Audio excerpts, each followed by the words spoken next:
Joanna twildet minn donazzjoni anonima tal-isperma, għandha l-fuq minn 300 aħwa ma tafx min huma, u se tgħidilkom l-uġieħ li jħossu tfal li jitwildu b'donazzjoni anonima. Se tkun vuċi għal proposta li f'Malta jekk ma nitkellmux, jekk ma jinbidlux l-affarijiet issir parti mill-liġi. Dr. Joanna Rose.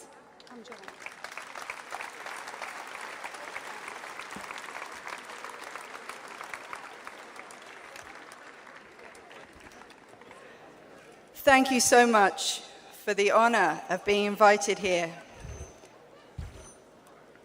I bring these toys to represent my children who also don't know their paternal or their grandfather's background, ethnicity, medical history, aunties, uncles, cousins. Entire sections of my family and their family were sold.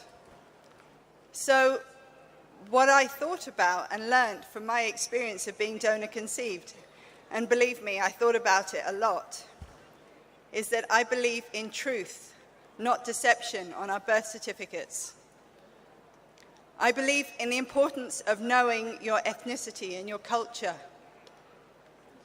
the importance of having your full and updated medical history, of where possible being raised by and with your genetic family, of not being created, destroyed or given away at the hands of an industry.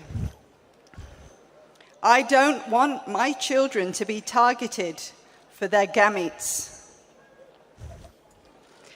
This social experiment, in particular, anonymous donor conception, has taken place for over 100 years. Around the world, donor offspring have, at great expense to themselves, stood up and spoken out. It's simply not true that this has been taking place around the world and everything's fine.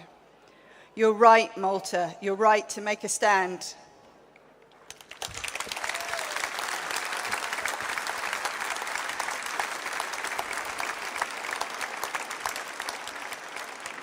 While I'm not claiming that all of us have the same opinions, one thing seems to be very clear amongst us, and that's that anonymous donation is so wrong.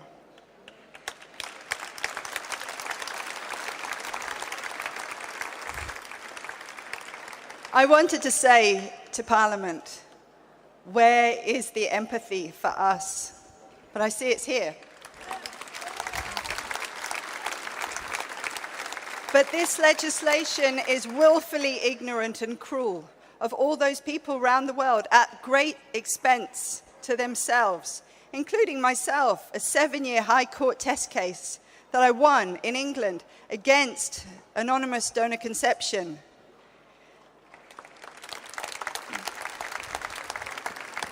Is being ignored. Alison Davenport, who was conceived at the clinic where I was conceived, was desperate to find somebody from her donated family to have bone marrow transplant to save her life. She went public in England and she died. One of my best friends, Narelle Gish, who's Maltese, she died. She spent 15 years campaigning with me to find out who her genetic father is and her family. And she didn't know she was predisposed to this particular bowel cancer. So when they eventually realized, without her medical history, this is what it was too late. It was stage 4. I spoke to her when she was ill. I was trying to give her ideas of videos she could watch because she was too ill to go out. And in Melbourne, in Australia, people saw her plight and they changed the law.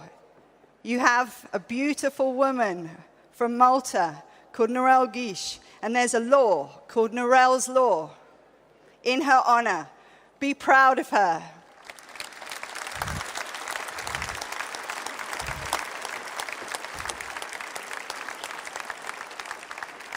So many donor offspring who are in this anonymous situation don't have their loss recognized. It's a powerful industry. There's strong opposition. We're subdued. We don't want to embarrass or shame our parents. But yet we're speaking out because we know we're hurt. We know that knowing our medical history, knowing whether you're related to somebody you pass in the street matters. Being able to look your genetic parent in the eye matters. And actually having your own genetic parents, being able to look each other in the eyes matters.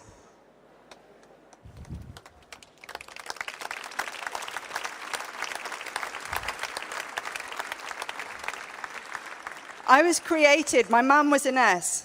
The dad that raised me was a doctor. The gynecologist was a doctor. And I'm sure the guy who donated was a medical student.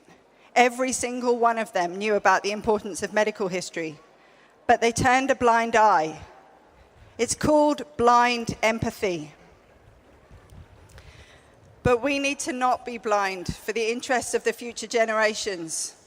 Don't allow the industry and the industry users to define the best interest of the child, because there's been 100 years of them doing that and they have failed. Narelle Gish died. Alison Davenport died. That was preventable.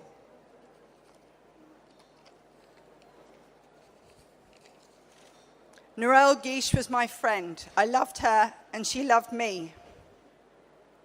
She loved the family that raised her, and she loved and missed her donated family. In the last 6 years of her life, she was able to meet her genetic father. If Malta enacts anonymous donor conception, it's let her down tragically. It has let us all down. It has created a buyer's market that pits one generation against the next. Humans and human reproduction is meant to be so much more dignified than this, so that future generations not only survive, but we thrive. Thank you for your support.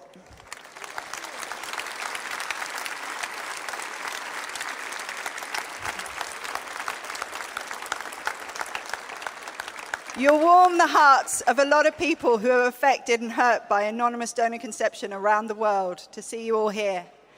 I'm here to say, Dr. Mark Sants, and to the Social Affairs Committee that I saw here in Parliament, I'm not the only one.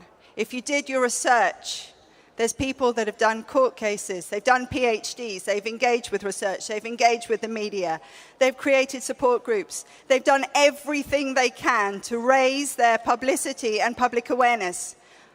But where do we go? Where do people who are hurt by the reproductive industry go to say, stop, that was wrong? So the assumption is everything's fine, and we kept quiet. But Narelle wasn't quiet about it, and nor am I. Thank you for your support.